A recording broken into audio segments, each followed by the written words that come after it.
everybody, welcome back to my channel. And I have such an infection there. I'm hoping it will just go away. I know that I had very dry eyes yesterday. Something managed to get caught in my eye and was there an entire day. I don't know what it is, and I may have to go back to the doctor. Hoping it'll pass. Anyway, I need to go out and get a few things. I'm taking a little bit of a break today because I needed to clean up a little, but Mother Nature doesn't want us out there today. I really need to get to the store, but I probably will put it off, or at least put it off until tonight. So I don't know what's going to be happening today. It's about 3:45 right now. And so far, it hasn't let up since about noon this afternoon. So I don't know what I'm going to be doing. It's been a while since I've sat down and talked to you about certain things. I don't like to come out and talk about this a lot because it's not pleasant. I've caught, in the past month, a total of 5 hackers in my network from YouTube. And it's very difficult for me to bring this up without sounding nasty. I'm not being nasty. I love YouTube. And I know that the monitors work very hard to keep it safe and clean. And I think that's why I chose this platform. However, I don't like it when monitors, or whatever you call them, applaud spammers and promote them constantly, and continuously remove subscribers from content creators' channels. I don't understand it. I don't like it. I know as a fact I haven't been doing anything wrong, and I wasn't doing anything wrong before either. They just made me think. Somebody out there just made me think I was, but I've seen so many comments, and because of those comments and because of the high volume of followers that came from this person's or these people's channels, these content creators' channels, which are wonderful channels, I love them, I know that I'm being picked on. Who would continuously try to remove subscribers from a channel that barely has any subscribers at all? I don't understand it. You have to be really sick or obsessed or hateful. That's the word that really, really describes it so well. You have to be filled with hate to do that. And I'm not going to call out the people whose channels, I mean, I love their content, but I'm sorry I had to stop following you. There's something in your network or in your community that doesn't like me, and so I don't want you to please come near my channel. I love it that you watch, but I can't. I don't know what to do. And I think YouTube should be on top of this, because I hate to let go channels that I adore watching. And, you know, for me to suffer like that, it could be probably another subscriber commenting on that channel. I don't know. But I'm so tired of having to block channels because of somebody in that community disrupting my channel, disrupting my algorithm, disrupting my count. I don't want to do it anymore. And, you know, as far as I know, not many other people are going through this. I know it's hard to build a channel, and I'm not complaining about that. I'm complaining about the hackers that are filled with hate. Whether you be a YouTube monitor or a subscriber or just a commenter, please don't do that in my channel.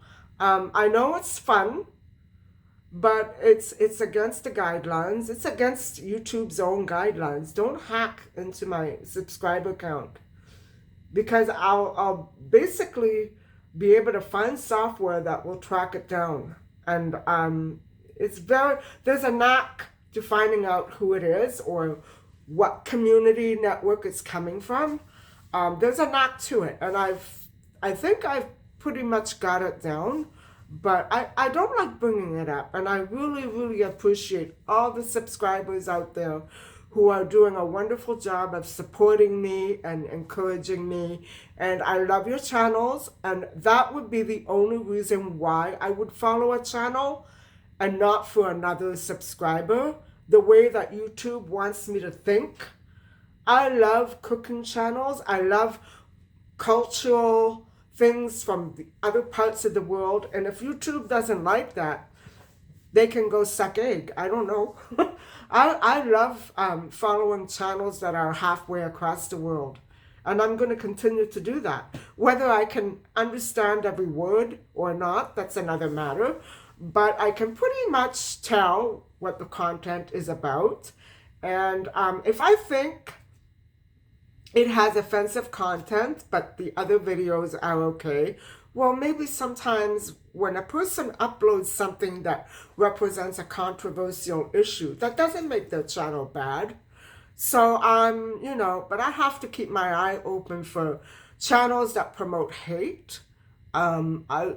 Off the top of my head, I can't think of any right now, and I hope it stays that way. But for all the content creators that are not aware that some of their subscribers may be latching on to their channels as a way to spread hate, I don't know who it is for sure, but I know where it's coming from, if you understand what I mean. And I'm just so glad that I was able to reach out to some people, and I found so many more interesting and wonderful channels. And I really don't look at subscriber count. I don't look at amount of likes. I just look at how it makes me feel and what experience I can take away from it once I participated in the enjoyment and commenting of that channel. If I get hate back, that content creator is probably going to get called out by me. So it depends. I mean, not everything is worth it. I'm not talking about mundane, everyday comments. I'm talking about real hate. And as far as I know, content creators that allow hateful comments should be banned from YouTube. And I think that's something that YouTube has to really look at. I'm not criticizing the way that YouTube sets up their guidelines. I'm just saying that they break their own guidelines when they decide to hack into people's accounts and remove subscribers. They have no business doing that. That's criminal.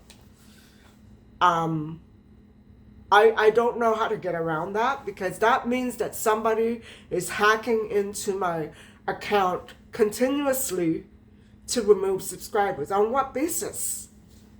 You can't think of anything else, can you? On what basis are you going to continue to remove subscribers? If Jack and Jill can't do it anymore because I blocked them out, are you going to try to do it for them? I don't understand how that system works. And as far as I'm concerned, if YouTube keeps allowing that, I think it's time for maybe something to replace YouTube.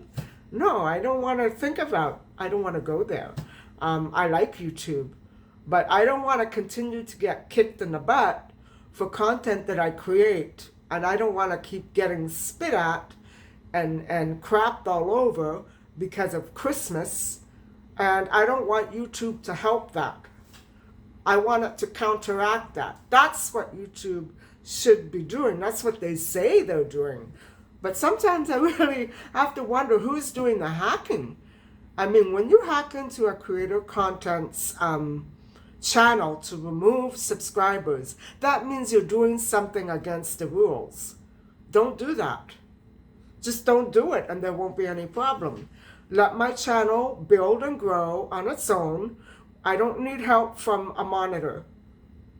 Okay, I need help and advice on tips, yes, but I don't need help to remove subscribers. I know how to do that, and I want to decide on my own who to follow, who to subscribe to, and who to block. I don't want you to do it. I want to do it. I'm a big girl now. So everybody out there who's experiencing some sorts of inconsistencies with all this technical stuff I'm talking about, I think maybe you should try to reach out for feedback and assistance, because I don't think it's fair that YouTube blocks content creators out when they're first starting to build up their channels. And when I say block, I mean that they ignore us.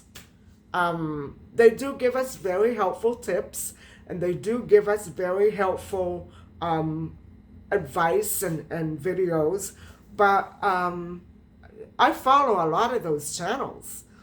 But this crap that has been going on constantly since December, it's time to stop it. It's time to stop it. Just because it's the holidays, that doesn't mean it's time to start hacking into everybody's accounts. I don't know who's doing it, but it's basically the same. I think it's one monitor. It has to be a monitor somewhere, and a few content creators. They have big channels, guys. So why small potatoes like me have to matter so much to content creators like that? What is it? Why feel threatened? Why be such a coward? Face life.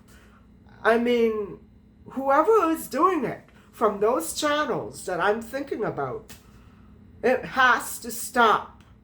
Or I'll call out the channel. I'll call out the channel. And I don't see myself doing that. Not on air. I'll probably do that with authorities, because I'm tired of it. It's time to stop hating on me. You want to watch my channel? Fine. But I warned people, and they kept doing it. They kept doing it, and they kept doing it, and so I blocked them out.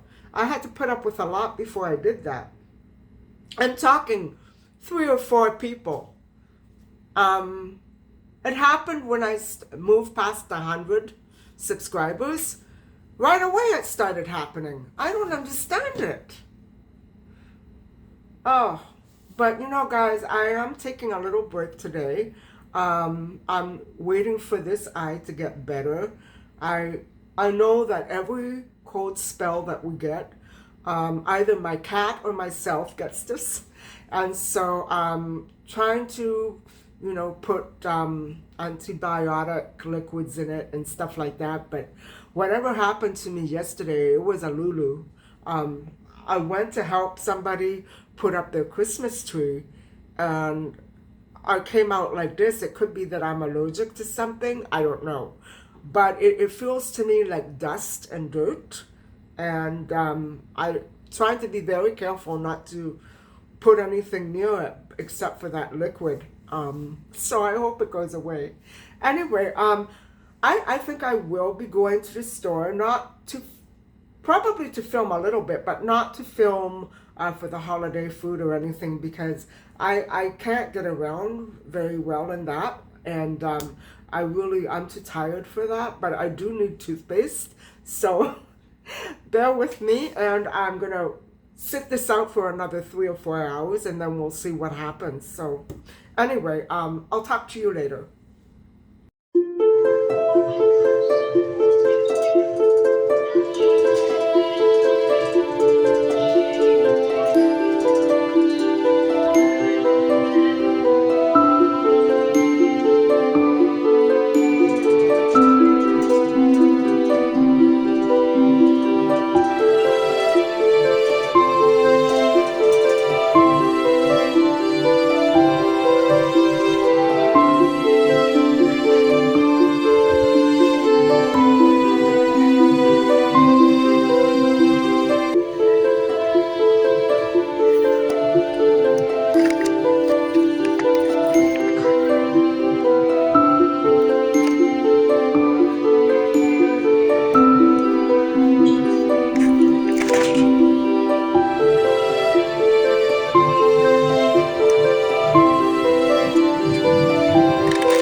Hi everybody, I'm back home now, and I have a couple of little teeny weeny hauls for you because I did forget something, but I got most of the items that I needed, and all in all, I spent $50, and so I'm going to show you the haul.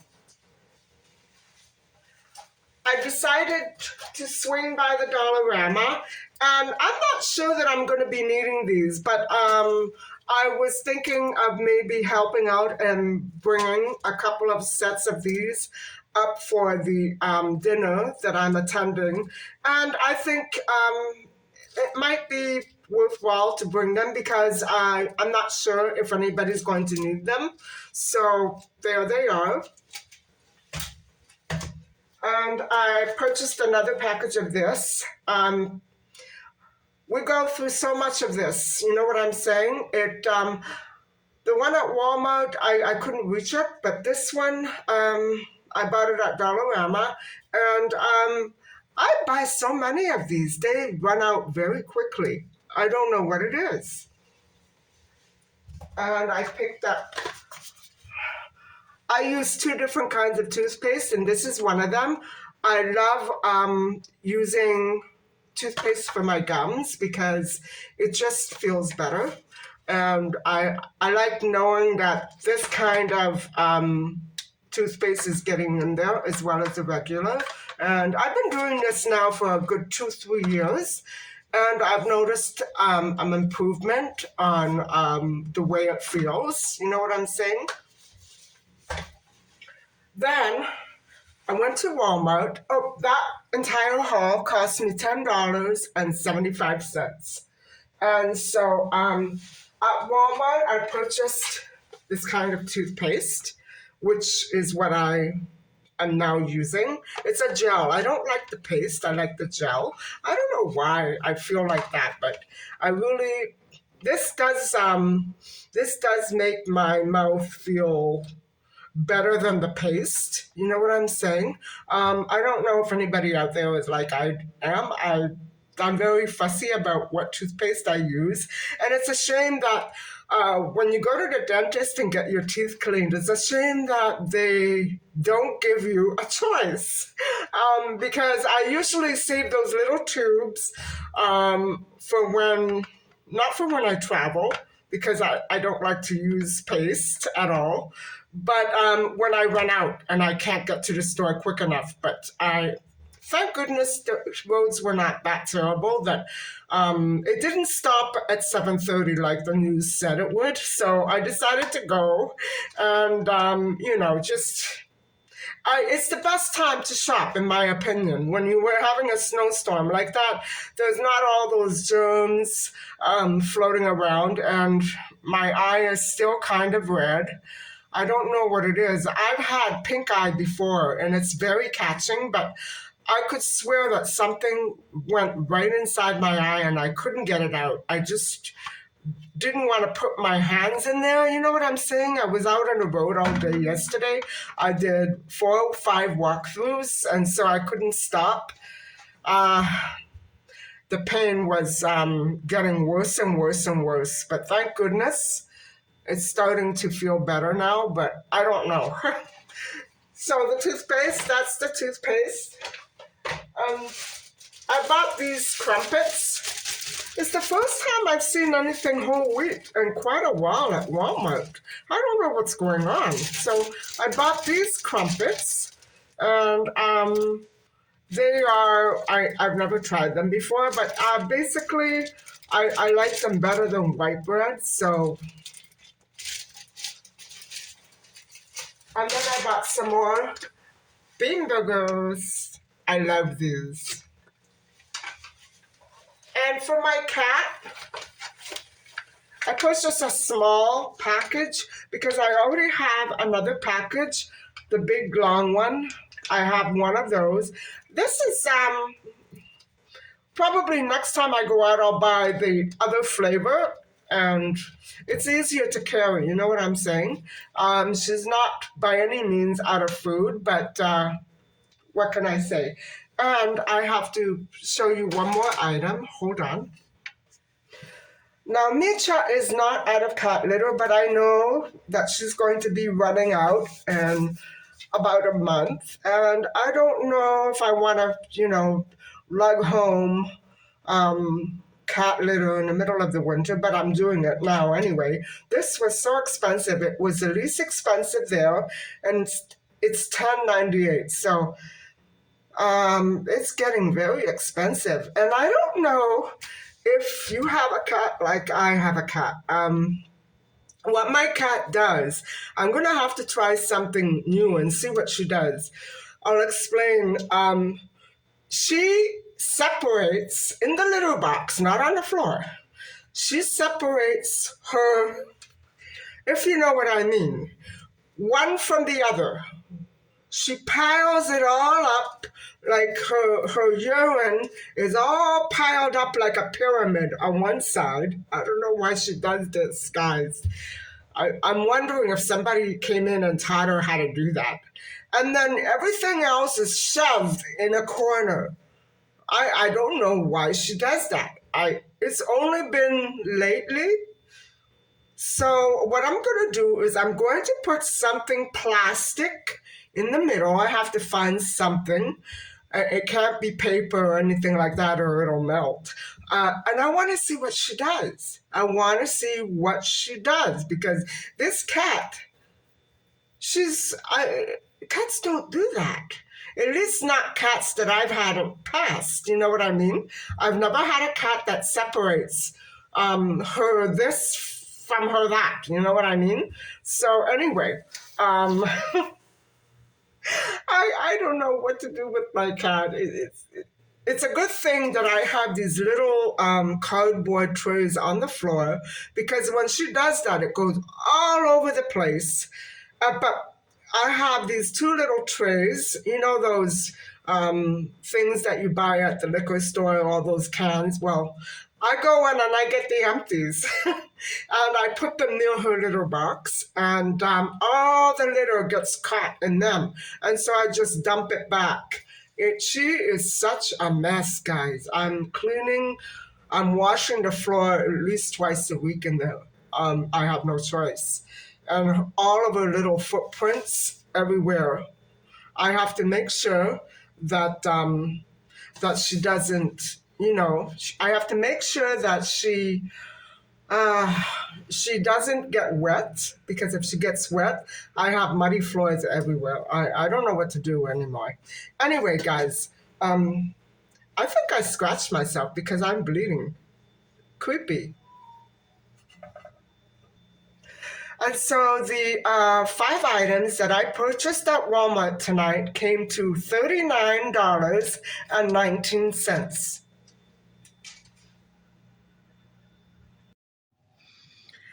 So I thought I might, seeing that I stayed in pretty much all day and I haven't had anything pretty interesting happen to me, I thought I would stay in and think about a good story time to tell you. But it's the thing is I don't want to tell story times that really have no point or meaning to them. Um, the story time I'm thinking about now is something that I mentioned briefly in other story times, and I've actually had this situation occurred to me a couple of times when I traveled. Of course, most of my story times are based on travel experiences, and this was throughout the course of time, mostly when my father owned a travel industry, a tour company, and he would work very avidly in the travel industry. And but it was before this particular situation took place, much before I ever worked in the office with my father. I remember I began working in the office sometime in the 90s, and so this took place before that, um, probably in the mid 80s. So that shows you my age, but that's okay. I'm not trying to cover up my age. So, anyway,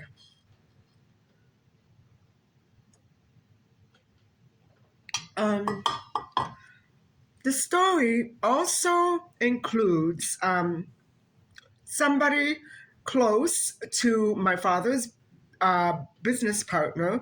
And if anybody is not familiar with my other story times, they're on my playlist.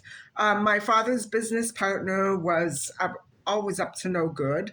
And it took us a long time to figure that out. But in the end, my mom and I were the ones that were badly hurt over it. And he did intend to do us great harm, but this story is not about him.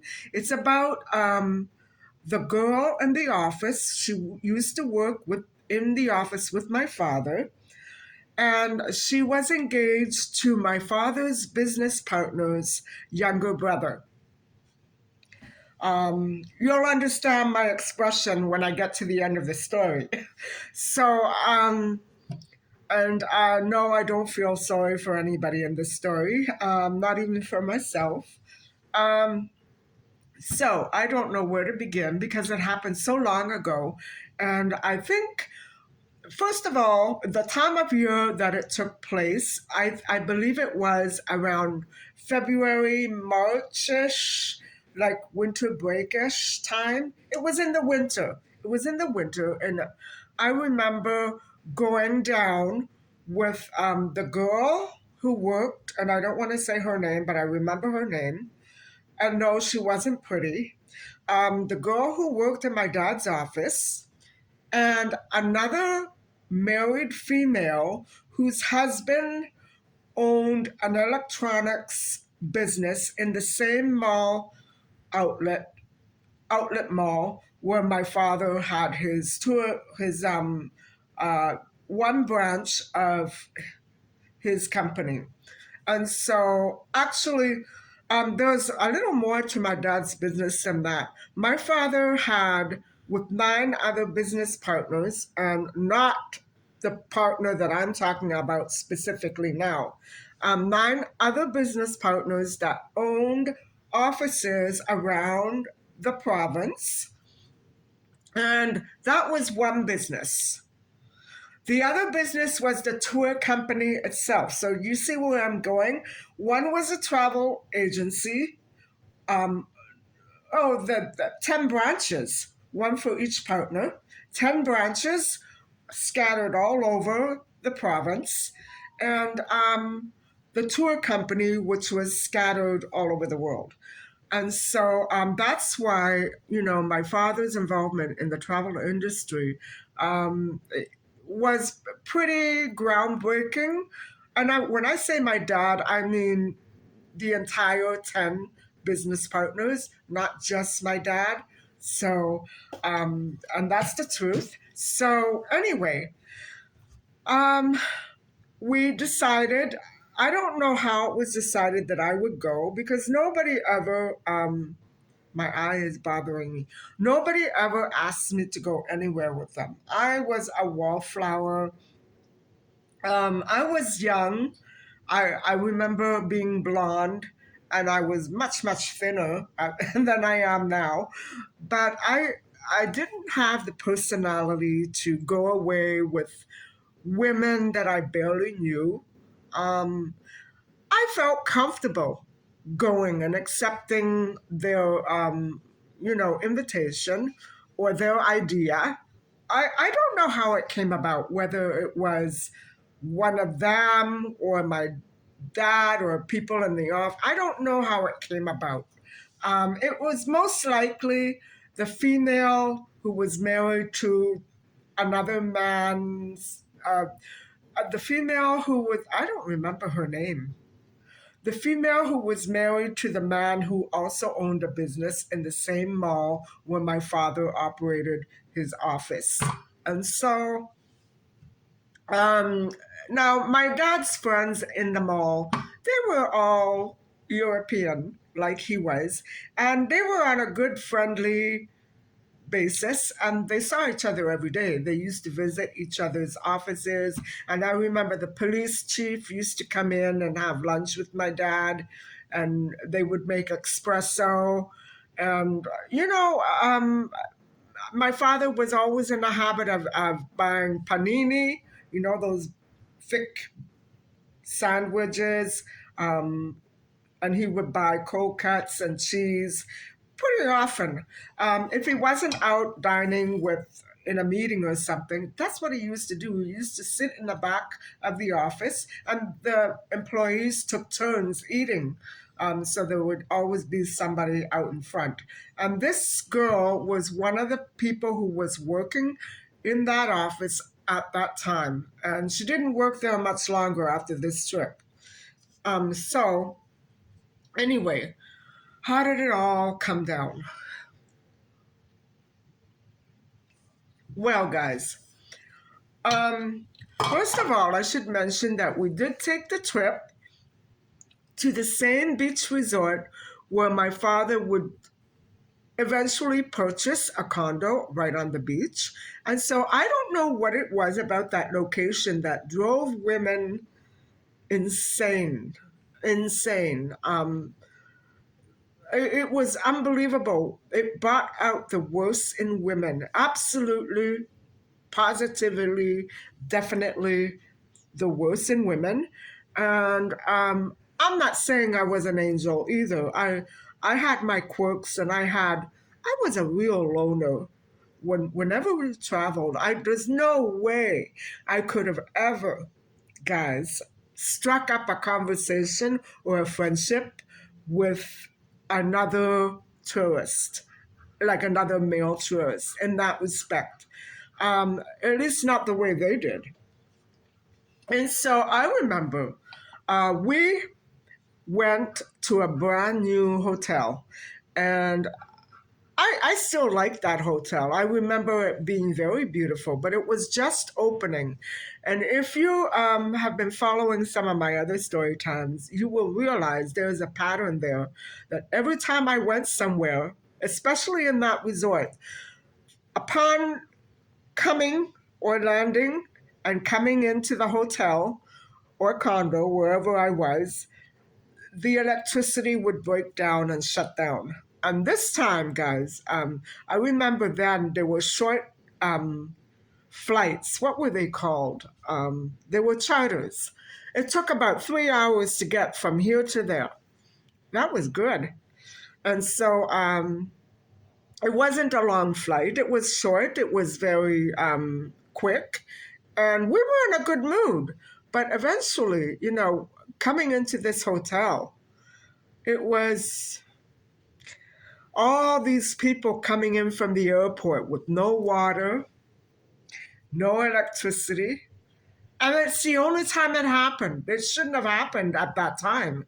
They knew that a whole plane load of people was on its way. And that hotel management at that time must have been very weak and inefficient. Let me just say that.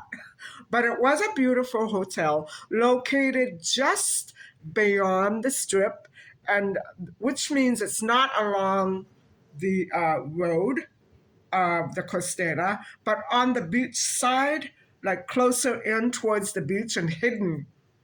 That's what I liked about it. It was hidden from the street view. And the one thing that I couldn't handle about that hotel, not only the welcoming habit of turning off all the power and working on it while we were waiting to take showers, and it was so hot that day. It was the fact that in the driveway of the entrance of the hotel, and a good, like the entire street, it was all big cobblestones. Have you ever tried to walk in spike heels on cobblestones? Well, don't. Don't try it because your heel will get stuck, you will fall, you will rip your nylons, and you will bleed. So don't ever do that. I would have to take two pairs of shoes with me everywhere I went, even if it was just shopping, because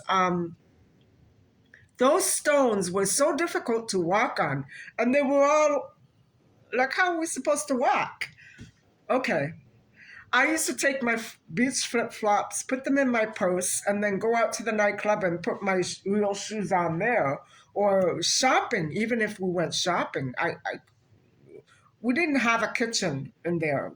But usually we bought snacks and drinks and stuff like that. We couldn't do anything. It was like a trap, guys. It was like a trap. But the hotel was so beautiful. And it's still there. I know I look it up sometimes just because I miss it. I miss looking at it.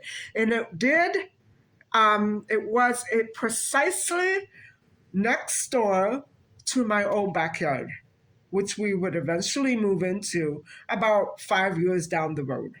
And so that's another good thing that I liked about it because it had beautiful, beautiful shops inside. And if I ever wanted to go and buy a dress or a special kind of outfit to go to the nightclubs or a restaurant or visiting, I would go there. The shops were beautiful, guys. And it had a beautiful pool. Oh my God, with waterfalls. And oh, I loved it. I loved it. I loved it there. I had the time of my life there up until something happened. So I remember that I was getting along pretty good with the girls, the two girls that I went with. And on, like, in the hotel, throughout the trip, we met another girl, and I remember her face. I remember having a picture of us all together, and I cannot find that picture anywhere anymore, which must mean she got married. I remember it was such a nice, cozy little group of four people, four women going out to the nightclubs together, going to dinner, sometimes in the hotel, sometimes out. I was having a great time. And so about 5 days into it, maybe close towards the end of the trip. I remember it was just a week. It wasn't longer than that because the hotel was expensive and I wasn't working then. Um, Around the fifth day that we were there, um, I I noticed that there was something really off. I think the night before everything went down, that something was going on, and I didn't know what it was. The whispering, and I remember one woman. She had long black straight hair, and she was skinny, very skinny, and she had such a mouth on her. She was very outspoken, and she was very argumentative, not with me, but that's what her personality was. She was very determined, she was very aggressive with people in general. She made friends very easily. There was something about her that was at times off putting. The other girl who was engaged to the business partner's brother, she was kind of nonchalant about everything, wishy washy. I never really did get to know her that well. I never really did feel that much of a connection with her. I remember going to the office quite a few times throughout the week to see my dad at work, bring him things or talk to him about something. And I remember she was always there. She worked there every day, but I never got a good feeling from her. I didn't get a bad feeling from her, but she was just one of those women that you couldn't get to know. From my point of view, I never got to know her very well.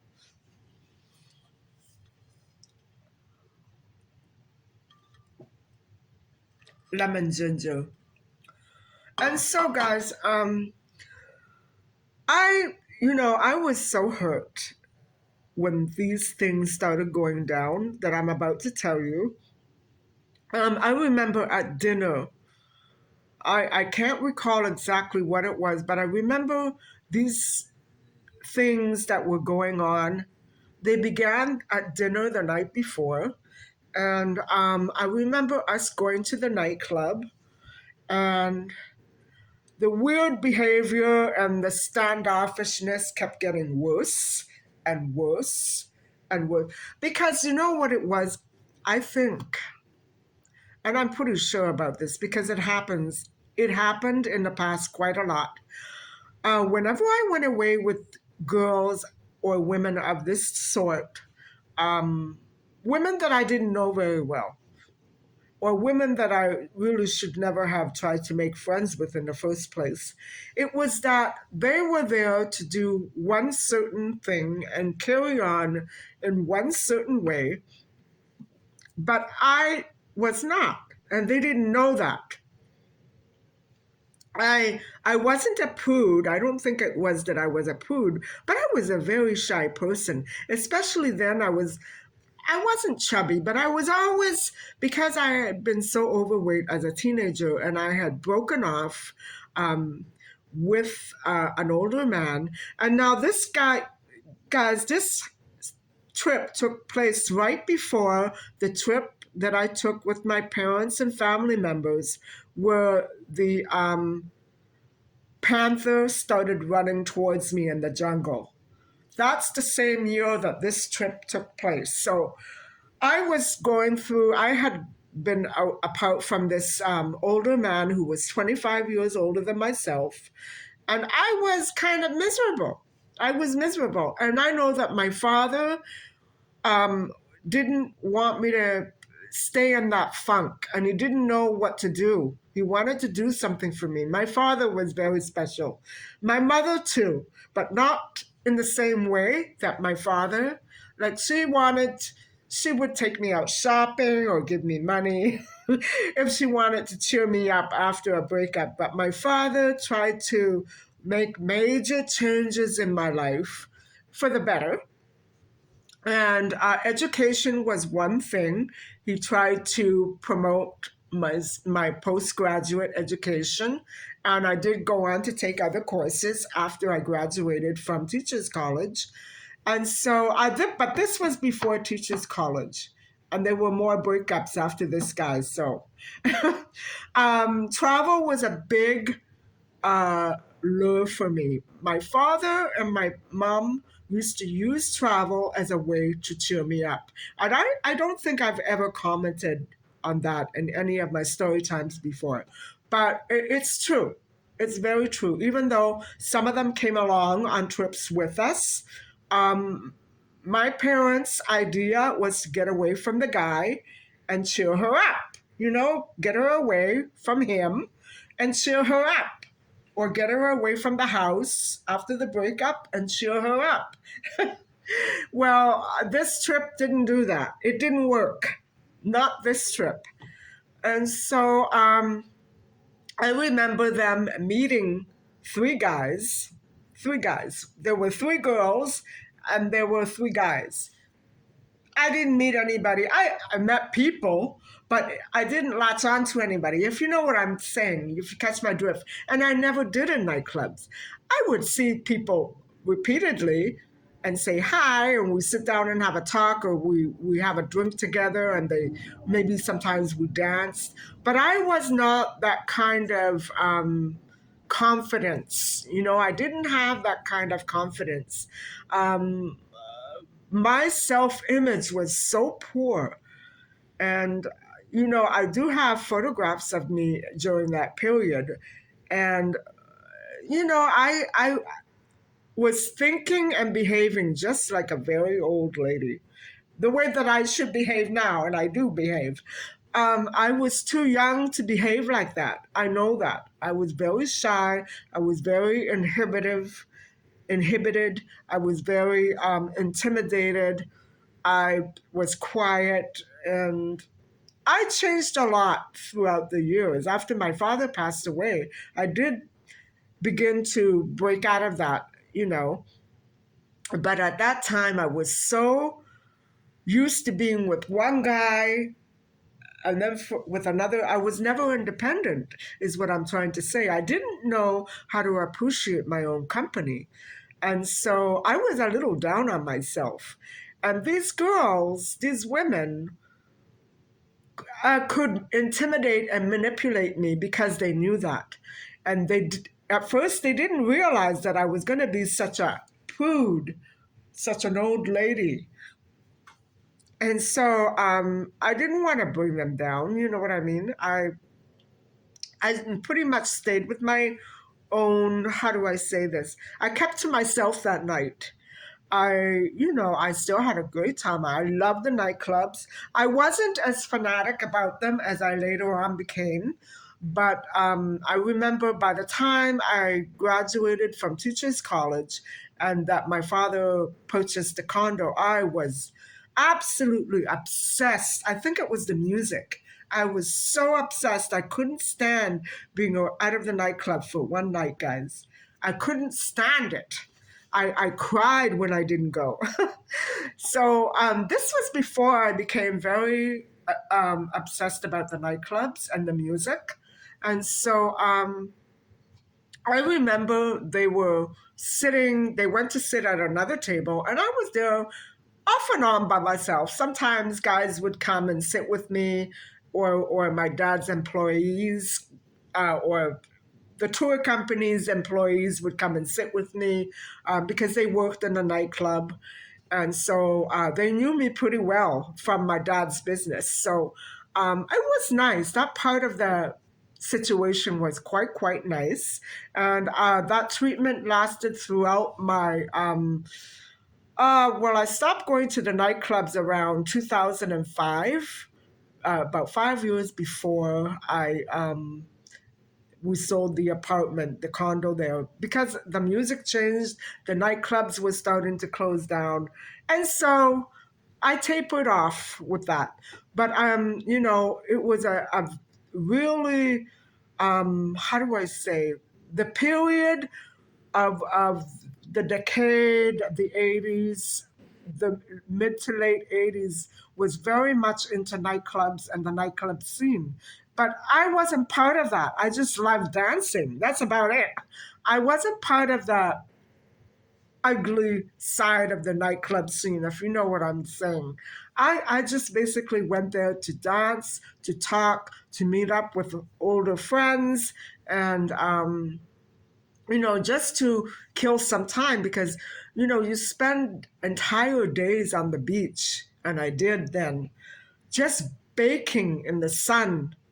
And it's boring. If you don't go out at night, you die of boredom. At least I know I would have. And so that's what my life became, especially after we purchased the condo. So, anyway, these girls separated themselves from me. That wasn't such a great big deal. I didn't really care about that too much. It was okay. Um, I would later on go out with other employees from my dad's office. I would travel with them. They didn't do that to me. But this little group did. And one of them I hardly knew at all. She wasn't from the office. I didn't know her. So I was kind of nervous because I figured if something happens, I'm all alone. Let's say you lose your wallet or something. If something like that happens, I got nobody to depend on. So anyway, what I did was I think that night I cabbed it home. I was fine. I was fine. And I think that's what happened, guys. I had the key. I think there were two or three copies of the keys. Now, I can't be sure, but it wasn't the key that was the issue in this story time. The issue was that I went home to the hotel. I went back to the hotel to go to sleep and get ready for bed, and they couldn't come with the guys. They couldn't come. So that's what the issue was. That's what the issue was. And so once I departed there, they made plans for the next day, plans that they couldn't carry out that night because of me. I ruined their night, guys. I went back to my hotel room. I did such a terrible thing. I mean, I paid for a room that I actually slept in. My goodness, what could I have been thinking? So anyway, guys, Everything was hunky dory. They got in late. I don't remember too much of that because that was a long time ago. But the next morning,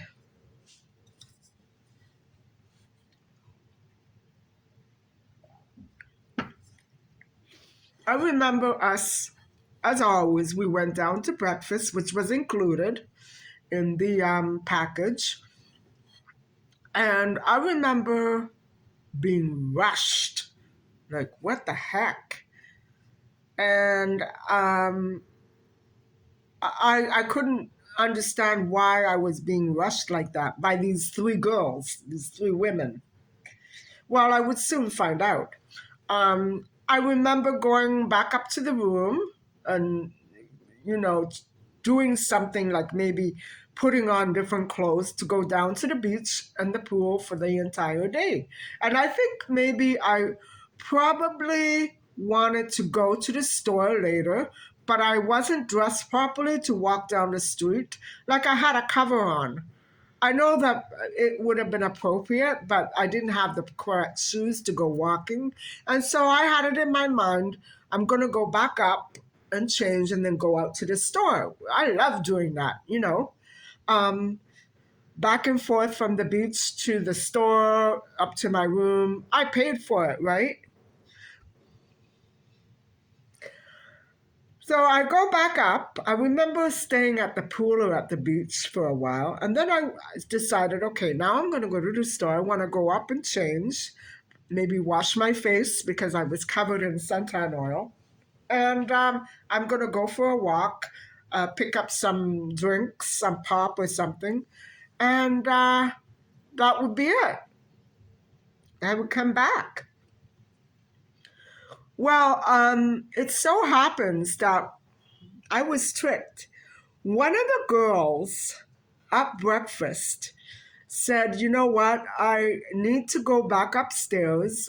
I have to go to the bathroom really badly. It was a fluke, it was a trick. So now I remember that we didn't all have a key, we didn't each have our own key. There were three of us in one room, and the other girl was staying in another room, I think with her parents. I'm not sure, I don't remember. And so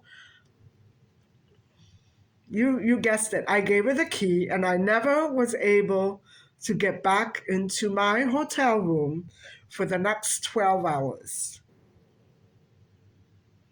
Yep. So what happened was the three guys who happened to be sailors who came off a boat from the port that just rolled in the day before, they came back and were upstairs at the door waiting for the girls to go back. All three of them. The other girl came and met up with them upstairs while I was at the pool, and they locked me out. And so the reason for me being locked out is as good a guess as anybody's, because I'm imagining all kinds of things that they probably had there and didn't want me to see, what they might have been doing. I don't care. I don't like to judge people, but it was my darn hotel room. I paid for it. And so I couldn't take a shower. I couldn't get washed. If I wanted to brush my teeth, it was too bad for me. Um, all until 8, 9 o'clock at night. So you figure they booted me out to breakfast early in the morning, and I could never get back into the hotel room after that. After breakfast, I was kicked out. And so I was worried. I was worried because I would knock and I would knock and nobody would answer. They were all in there. There was a peephole, so they knew it was me. They wouldn't answer. I was terrified. I was terrified. And then I don't know what it was that, why didn't I go to the hotel desk and get another key? I guess because they said the spare one is up with them or something like that. I don't remember, guys. I don't remember, but I tried. I tried to go to the hotel desk. I tried. Maybe they had an agreement not to let me up. Why? It was my hotel room. It's not that I was doing anything wrong. I was parking my butt there every night to sleep. I had my clothes there. I had things in there. I was afraid. Now, I was in the habit of bringing my most important stuff with me. And I have a feeling that I had them with me or in the hotel desk safe. I don't remember which. I was nervous. I didn't know who the heck was up there. I, you know, I can't figure out why women do this. Why do they do it? They could have just said to me, by the way, we intend to do this and this. If you're not into that, don't come with us. Don't fly with us. Don't travel with us. I would have appreciated that. It's not that I would have tried to stop them from doing what they wanted, but I wanted their butts out of my bed. Can you imagine the diseases? I don't know where their heads were. And so what I ended up doing was I ended up calling my dad back home. And so what happened was, eh, you're not going to believe this. He got so pissed off at them. And he said, you have to do this, you have to do that. I said, but I tried. And so I think what he did, guys, was he sent an employee over to the hotel from over there to get a key and let me in, to just get in there, even if it meant breaking the door down. Guys, it got dark there around 6:30 at night. It had been dark for hours, and I was in the lobby. I didn't know what to do. I was frozen. I had no clothes. I was still in my bathing suit and cover on. I couldn't get washed. I was sitting there like a freak. And I don't know if I told anybody what was going on. If I did, I don't remember. But I know that I told the people at the desk. And if it wasn't for my dad, I never would have gotten back into the hotel room that night. Oh boy. And so it wasn't until I got back in that I saw all those sailors in there, and I was disgusted. I thought, what a bunch of cowards. Those were not men. Those were not men. No real man would sleep with a married woman. But I don't want to comment. I don't want to comment. I was pissed off, and I still am. But anyway, guys, that is the story of what happened to me abroad when I got stuck with people that I didn't know very well. And yeah, she went on to marry my father's business partner's brother after they broke up. And I remember my father fired her. My father fired her because he was disgusted, and my father's business partner was furious. And the brother was heartbroken. But then they all got back together and they got married. And then it was this woman that was in my apartment after my father died. And they went there without my permission and she was already she was married by then to him. And oh, that irritated me. I couldn't go to my own condo, but they parked their butts in there. No, you're not going to do it to me anymore. I took the keys away from my father's business partner. And I said, please don't go back there unless you tell us, and then you have to give us rent. That's it. Bye. Oh, that was so maddening. Why did he do that? I mean, first, my father's business partner hated her, and then he brought her there to act like a queen after my father passed away. I don't understand that man. He must have, something wrong with his memory or his brain. I don't know. Anyway, they never went back to my condo, that's for sure. So, guys, I hope you've enjoyed some of this story time, and I really would like to get back out tomorrow. I'm not sure how my eye is going to be doing. It's doing slightly better today, so I hope that when I put more drops in, all of this heals. But anyway, thank you so much for listening and watching. And I hope that you don't forget to like and subscribe. Thank you and good night. Bye bye.